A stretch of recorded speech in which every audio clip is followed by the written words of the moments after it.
Hello दोस्तों, नमस्कार। आपका स्वागत है आपकी अपने YouTube चैनल पर। आज मैं आपको हरियाली तीज की कथा और उसके बारे में बताने जा रही हूँ। अगर कथा अच्छी लगे तो वीडियो को एक लाइक करें और कमेंट में हर हर महादेव जरूर लिखें। सावन मास की शुक्ल पक्ष तृतीया तिथि को यह पर्व मनाया जाता है। इस दिन महिलाएं शिव जी एवं माता पार्वती जी का विशेष पूजन करती हैं। इसे हरियाली तीज के नाम से जाना जाता है। कई जगह इसे श्रावणी तीज भी कहते हैं, लेकिन अधिकतर लोग अपने भारत में इसको हरियाली तीज के नाम से ही जानते हैं, क्योंकि यह व्रत मुख्य रूप से उत्तर भारत में ही अधिक मनाया जाता है। इस दिन महिलाएं निर्जला व्रत करती हैं। इस व्रत को बहुत ही कठिन व्रत कहा जाता है, क्योंकि इस दिन अन्य जल को बिल्कुल ही ग्रहण नहीं किया जाता है। अगली सुबह की स्त्रियां पूजा पाठ करके ही अन्य जल ग्रहण कर सकती हैं। इस दिन हरे रंग वस्त्र व हरी चूड़ियां पहनने का अधिक महत्व है और इस दिन मेहंदी लगाने का भी बहुत बड़ा महत्व है। जगह जगह पर लोग झूला डालते हैं और महिलाएं पूजा के बाद भजन कीर्तन भी करती हैं। हरियाली तीज के दिन अनेक स्थानों पर मेले लगते हैं और माता पार्वती और शिवजी की बड़ी धूमधाम से सवारी भी निकली जाती है। हरियाली तीज पर भगवान शिव और माता पार्वती का पूजन करने का विधान है। इस दिन महिलाएं अपने विवाहित जीवन को खुशहाल करने के लिए यह व्रत करती हैं और कुंवारी कन्या भी अच्छा वर पाने के लिए यह व्रत करती है। कहा जाता है कि इस दिन भगवान शिव ने माता पार्वती को उनके पुनर्जन्म की बात याद दिलाने के लिए हरियाली तीज की कथा सुनाई थी। शिवजी कहते हैं, पार्वती, तुमने हिमालय पर मुझे वर्ग के रूप में पानी के लिए घोर तप किया था।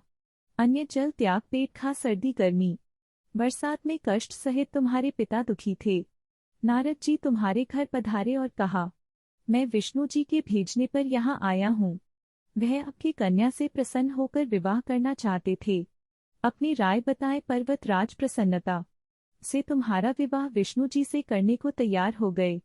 नारद जी ने विष्णु जी को यह शुभ समाचार सुना दिया, पर जब तुम्हें पता चला तो बड़ा दुख हुआ। तुम मुझे माँ से अपना पति मान चुकी थी। तुमने अपने मन की बात सहेली को बताई। सहेली ने तुम्हें एक घने वन में छुपा दिया, जहाँ तुम्हारे पिता नहीं पहुँच सकते थे।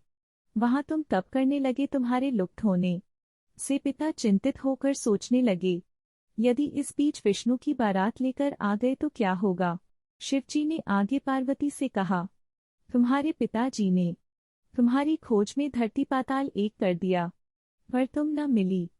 तुम गुफा के अंदर रेत से शिवलिंग बनाकर मेरी आराधना में लीन थी। मैं प्रसन्न होकर तुम्हारी मनोकामना पूर्ण की और तुम्हें वचन दिया अपनी पत्नी के रूप में स्वीकार करने का। इसी समय तुम्हारे पिताजी तुम्हें खोजते हुए गुफा तक पहुँचे। तब तुमने बताया कि अधिकांश जीवन मैंने शिवजी को पति रूप में पाने के लिए तप में बिताया है। आज मेरा तप सफल रहा। शिवजी ने मुझे स्वीकार कर लिया है। मैं आपके साथ एक ही शर्त पर चलूंगी, अगर आप मेरा विवाह शिवजी से करेंगे। इतना कठोर तप देखकर पर्वतराज मान जाते हैं और विधि विधान से पार्वती जी का विवाह भोलेनाथ से कराते हैं। तब से यह मान्यता चली आ रही है, हे भोलेनाथ, अपने जैसे पार्वती जी को अखंड सौभाग्यवती होने का वरदान दिया, ऐसे ही आपका व्रत करने वाले लोगों को अखंड सौभाग्य प्राप्त करें। हर हर महादेव।